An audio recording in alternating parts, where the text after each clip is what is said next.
Amen. Hein?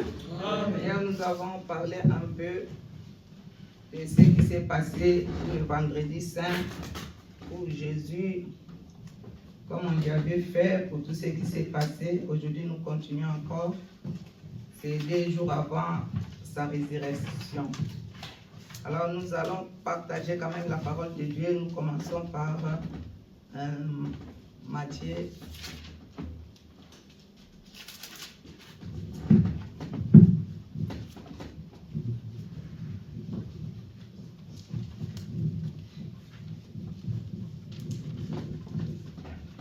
Matthieu 27.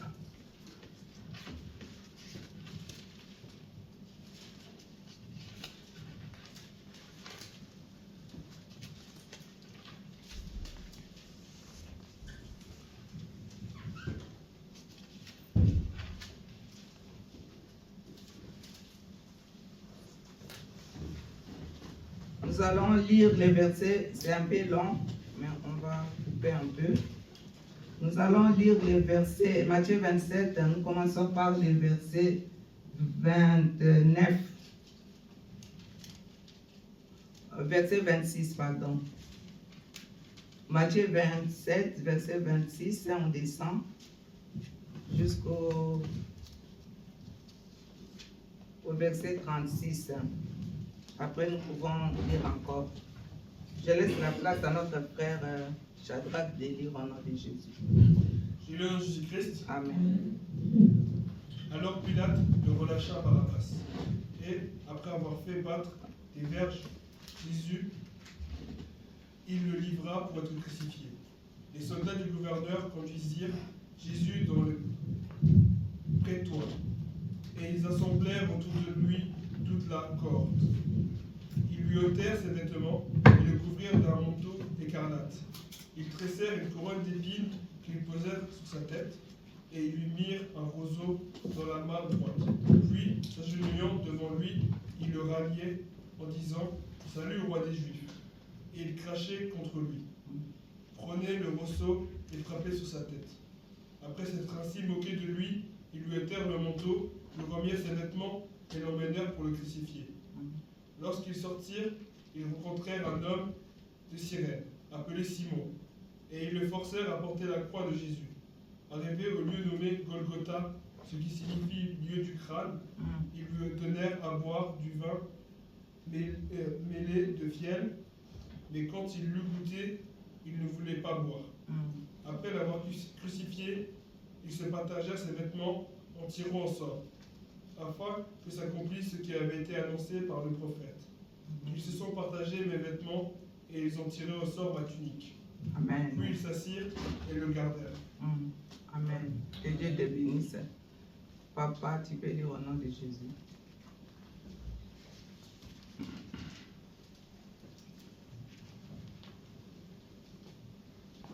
Bongo Pilate atikeli bango Barabas, abetisi Yesu fimbo, mpe apesi ye na maboko na bango mpo bakende koboma ye na kuluzi.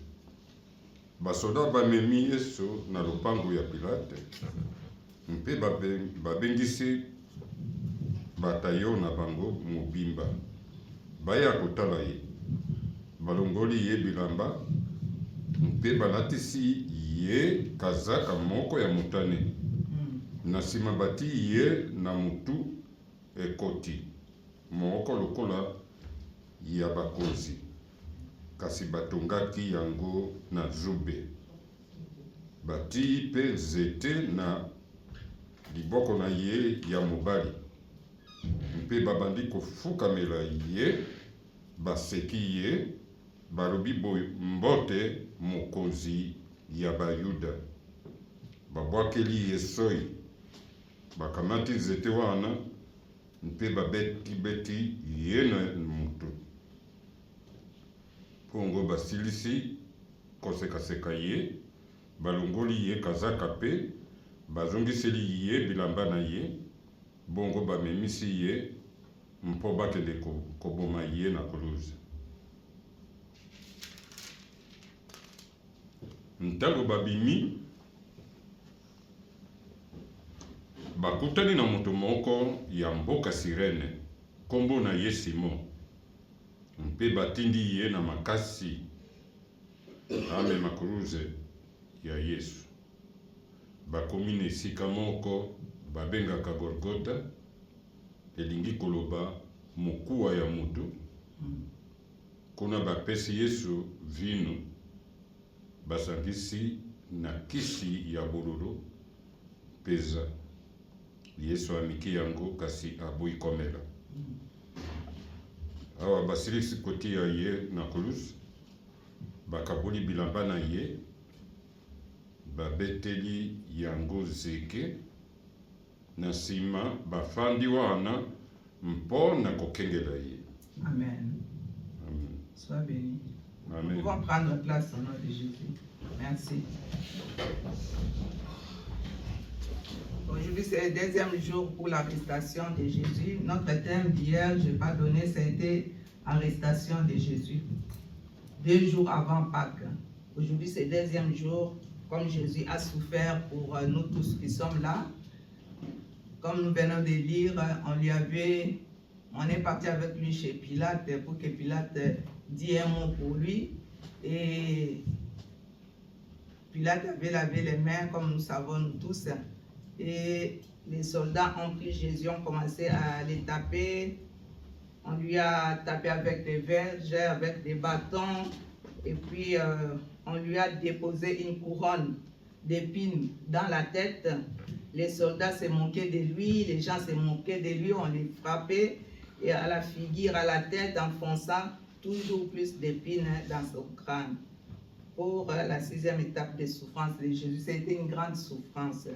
Mais il était tellement fatigué, il n'arrivait pas à porter même la croix qu'on lui avait donnée.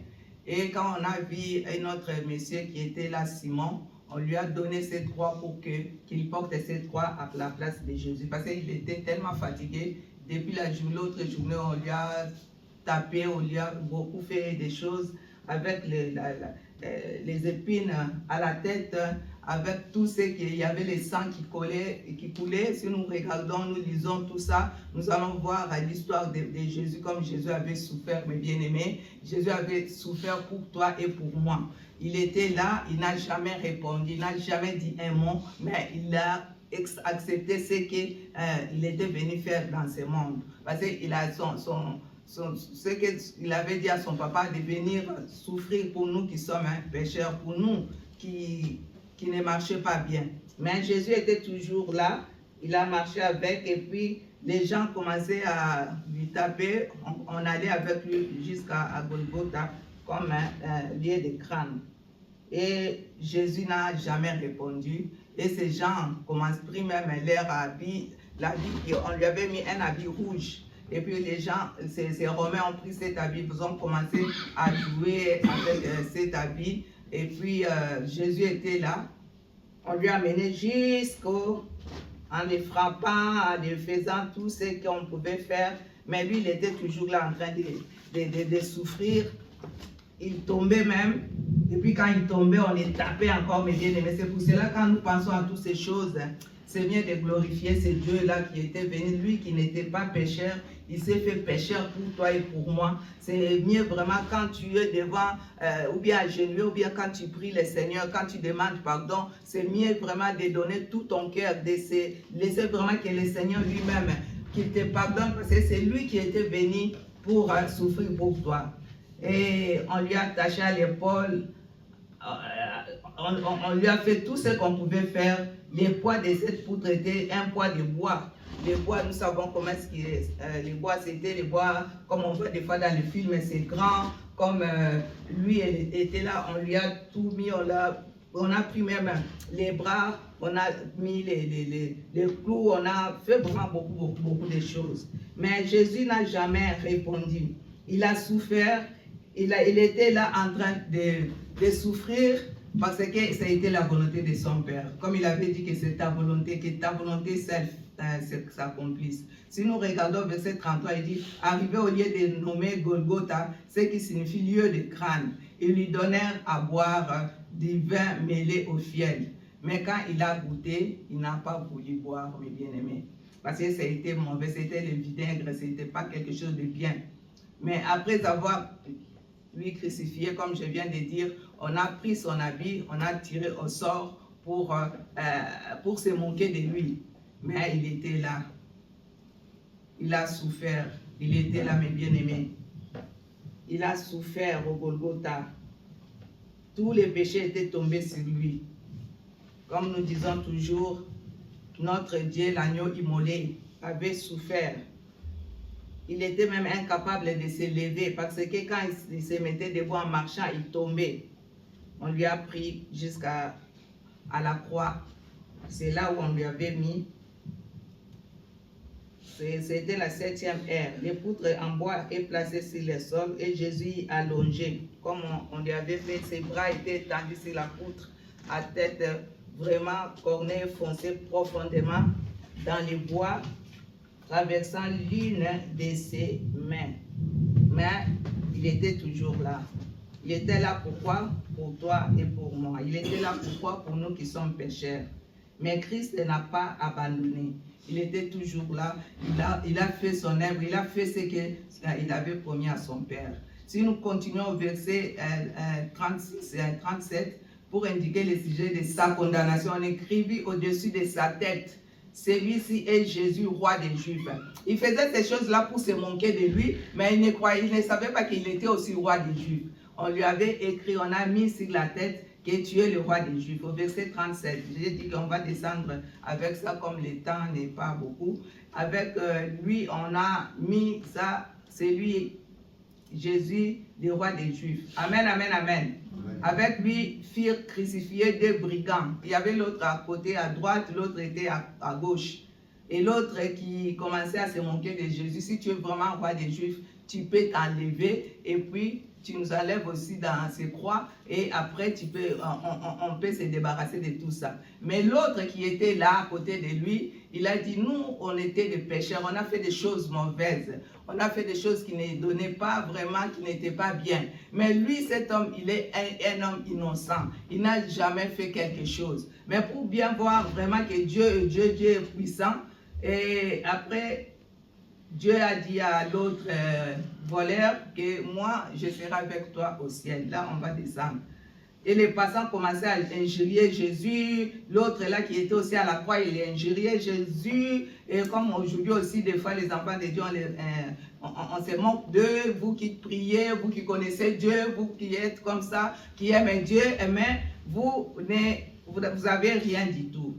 Et il y a les autres, même au verset 39, qui lui disaient, les passants injuriaient et secouaient la tête en disant, toi qui détruis les temples et qui les rebâtis en 3 jours, sauve-toi toi-même si tu es le Fils de Dieu, descends de la croix. On lui a vraiment fait souffrir. Et les principaux sacrificateurs avec les scribes et les anciens se moquaient.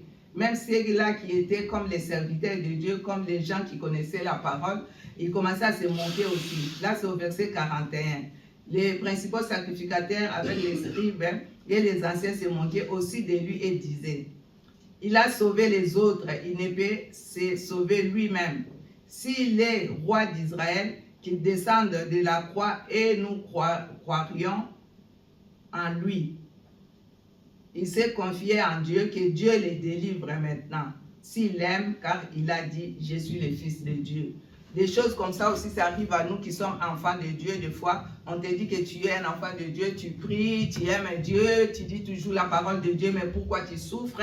Mais si tu es comme un enfant de Dieu, pourquoi Dieu ne fait pas quelque chose dans ta vie? Ça a commencé même pour notre Seigneur Jésus. C'est lui qui était saint, c'est lui qui était véritable Dieu, c'est lui qui n'avait jamais péché, mais il s'est fait pécheur pour les gens de ce monde, mais on commençait à se moquer de lui.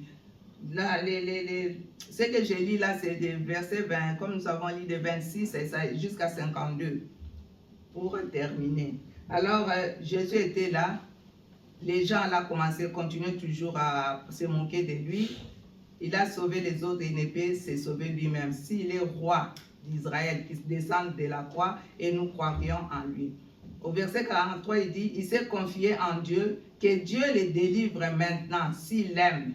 Car il a dit, je suis le Fils de Dieu. Les brigands crucifiés avec lui l'insultaient de la même manière. Et tout ça, tout le monde continue à l'insulter, à parler de lui, à lui faire du mal. Mais notre Seigneur Jésus était là, il n'a jamais répondu. Il était là en souffrance. Il regardait tous ces poids-là, il regardait la souffrance qu'il avait pris pour les gens de ce monde. Comme il avait accepté d'être, il s'est fait pécheur pour nous qui sommes enfants de Dieu. Et Dieu était aussi avec. Dieu même lui a tourné les dos à cause du péché. Amen, amen, amen. Parce qu'il était Dieu, il était quelqu'un qui n'a jamais péché. Mais quand il y avait tous les poids là des péchés de ce monde, des gens de ce monde, il était devenu pécheur et son papa lui a tourné les dos. Il était seul. Il n'y avait personne qui pouvait les soutenir à ce moment-là.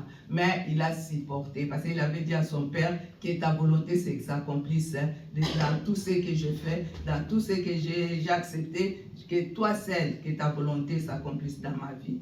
Alors ça a été difficile pour Jésus, mais ces brigands-là voyaient seulement comme si c'était un homme, il ne va pas ressusciter, ça va passer. Comme des fois on fait aussi des choses, les gens, surtout quand ils te voient que tu es chrétien, dans ce monde, les chrétiens, on les met toujours de côté.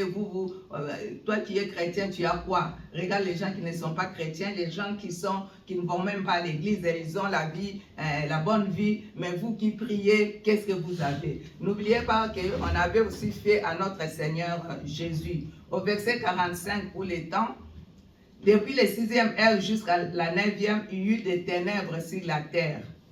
Comme on lui avait déjà crucifié au Golgotha. Et vers la 9e heure, Jésus s'écria d'une voix forte.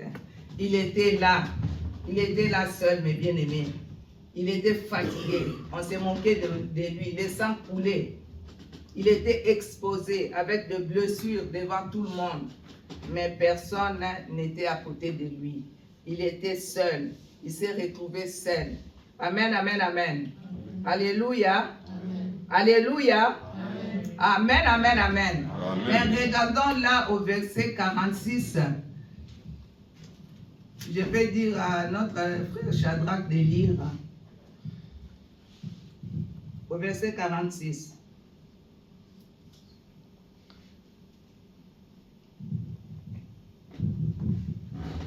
Tu as trouvé? Je lis dans Jésus-Christ. Amen. Et vers la 9e heure, Jésus s'écria d'une voix forte. Élie, Élie, lama sabachthani. C'est-à-dire, mon Dieu, pourquoi m'as-tu abandonné? Amen. Amen. Papa, tu peux lire?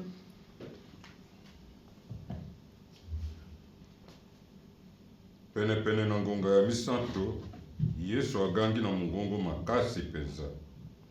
Eli, Eli, lema sabachthani. Amen. Elingi koloba Nzambe na ngai, mpona nini otiki ngai? Alléluia. Amen. Son cri lancé en araméen. Mon Dieu, comme mes frères viennent de lire. Là, c'est marqué au 46 comme Shadrach vient de lire. Vers la 9e heure, Jésus s'écria d'une voix forte. Eli, Eli, lama sabachthani. C'est-à-dire, mon Dieu, pourquoi m'as-tu abandonné? Même Jésus a posé la question, pourquoi m'as-tu abandonné, mon Dieu? Pourquoi? Des fois, on se pose aussi des questions avec beaucoup de problèmes, beaucoup de tristesse. Pourquoi, Seigneur? Pourquoi toujours moi? Pourquoi m'as-tu abandonné? Pourquoi? Qu'est-ce qui se passe, Seigneur? Moi qui t'ai pris jour et nuit, moi qui gêne, mais moi qui fais ça, moi qui viens à l'église, moi qui chante à l'église, moi qui prêche à l'église. Mais pourquoi, Seigneur? Pourquoi ça? Jésus lui-même s'est posé la question. Il a demandé à son Père, mon Dieu, pourquoi m'as-tu abandonné? Mais Dieu était là, Jésus était là, ces gens-là étaient là, mais il n'a pas abandonné. Même à la croix, il était là en train de souffrir. Au verset 47, il dit, quelques-uns de ceux qui étaient là, l'ayant entendu dire, il appelle Élie. Et aussitôt l'un d'eux courut prendre une éponge qu'il remplit de vinaigre, et l'ayant fixé à un roseau, et il lui donna à boire. Lui, il croyait qu'il parlait d'Élie. Lui, il disait à son père, il posait la question à son papa, comme il avait souffert, il avait tellement la souffrance était en lui. Et puis quand on lui a donné ce vinaigre, ça n'était pas bien. Jésus n'a pas voulu boire ce vinaigre. Mais les autres disaient, laisse, voyons si Élie viendra les sauver. Jésus poussa de nouveau un grand cri et rendit l'esprit. Alléluia. Amen. Alléluia. Amen. On lui dit que, appelle encore Élie, qu'Élie te sauve, qu'Élie vienne là. Alors mes bien-aimés, quand on lui avait laissé Jésus comme ça, la séparation de Jésus avec Dieu, Dieu l'a laissé, parce que ça a été vraiment, il était seul, il était pécheur, il y avait la tristesse, les chagrins et la douleur dans sa vie. Alors il ne savait même pas comment faire, mais là il est blessé pour nos péchés et s'est donné lui-même comme la rançon de plusieurs. Tout ça c'était pour nous sauver, pour nous racheter des péchés, pour que nous soyons vraiment les enfants de Dieu. Il s'est sacrifié, mes bien-aimés, pour toi et pour moi. C'est pour cela c'est mieux de se sacrifier pour ce Dieu-là. C'est mieux tout ce que nous pouvons faire. Même s'il y a des choses difficiles, sacrifie-toi pour le Seigneur. Parce que lui, il était le premier à se sacrifier. Amen, amen, amen. Amen. Alléluia. Amen. Il a dit, mon Père, tu m'as abandonné. Pourquoi tu m'as abandonné? Alors ça a été vraiment difficile. Il y avait tellement la souffrance. Jésus poussa des cris, un grand cri d'une voix forte. Il prononça ces dernières paroles, tout est accompli. Comme là, nous venons de lire au verset 40. Aussitôt, l'un d'eux courut prendre une éponge qu'il remplit de vinaigre et l'a fixé à un roseau et lui donna à boire au 48. Au 49, mais les autres disaient, laisse, voyons si Élie viendra les sauver. Jésus poussa de nouveau un grand cri et rendit l'âme. Et au 51, verset 51, il dit, et voici le voile du temple se déchira en deux, depuis le haut jusqu'en bas. La terre trembla, les rochers se fendirent, les sépulcres s'ouvrirent, et plusieurs corps des saints qui étaient morts ressuscitèrent. Amen, hein? Alléluia. Les jours quand il a rendu l'âme, il avait le voile du temple. C'est ça qui nous a aidés, mes bien-aimés, aujourd'hui, nous qui sommes enfants de Dieu. Le voile du temple. Le voile du temple signifie que dès lors, l'homme pouvait avoir directement accès à la présence de Dieu. Amen, amen, amen. Les rideaux qui séparaient les lieux saints du lieu très saint barraient l'accès à la présence de Dieu. Au moment de la mort de Christ, le rideau a été ôté, accès au lieu très saint, c'est-à-dire à la présence de Dieu, a été ouvert à tous ceux qui croient en Christ et en sa parole du salut. Nous qui croyons, à partir de là, quand il a rendu son âme, quand la voile était déchirée, c'est là où le Seigneur nous a donné cet accès comme nous faisons aujourd'hui. Nous pouvons prier, on ne va pas demander à un sacrificateur, on ne va pas demander à quelqu'un, tu peux prier toi-même. Quand tu as le temps, tu pries, tu cherches Dieu. Si tu as quelque chose à demander, tu demandes toi seul. Mais dans ces temps-là, il fallait passer par les sacrificateurs. Tout ce qu'on pouvait faire, il fallait passer par les serviteurs, les sacrificateurs de Dieu, les lévites, de tout ce monde. Mais aujourd'hui, à partir de là, quand la voile, en 9e ère, quand la voile était déchirée, c'est là où le Seigneur nous avait donné cet accès d'être enfants de Dieu. C'est pour cela, nous qui sommes enfants de Dieu, c'est mieux d'être vraiment dans la joie d'être enfants de Dieu, parce que nous pouvons prier, nous pouvons chanter, nous pouvons chercher Dieu comme nous voulons. Quand tu pries, tu t'agenouilles, tu cherches Dieu, Dieu te répond, parce qu'il a déjà déchiré cette œuvre. Voilà. Amen, amen, amen. Amen. Alléluia. Amen. Ça, c'est le deuxième jour, comme ça a été. Nous avons partagé hier et aujourd'hui. Et demain, nous allons voir vraiment ce qui était bien, comme nous avons donné notre thème, 3 jours de joie pour sa mort et sa résurrection. Sa mort était difficile, il y avait tellement de choses qui se sont passées, mais maintenant à sa résurrection, c'est là où tout le monde se rend dans la joie. Les 3 jours d'adoration. Nous pouvons lire quand même ce verset, mais c'est demain qu'on va encore décortiquer. Nous allons lire Matthieu 28, 5 à 8 pour compléter. Et après, c'est ce qui était marqué dans notre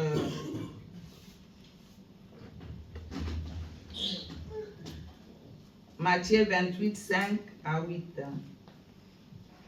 Amen, amen, amen. Alléluia. Alléluia. Amen, amen, amen. Il faut être dans la joie, ma sœur et mon frère, parce que Dieu a souffert pour toi. Dieu s'est laissé souffrir, Dieu s'est laissé moquer. On lui a tapé, le sang a été coulé. Et pour faire quoi? Pour nous sauver. Nous qui sommes pécheurs, pour nous sauver, pour te sauver toi, qui marchait dans les ténèbres. Il nous a enlevé toutes ces choses pour que nous soyons vraiment les vrais enfants de Dieu. Matthieu 28, 5. Alléluia. Amen. Alléluia. Amen. Mon frère, lis encore. Aujourd'hui, c'est seulement toi.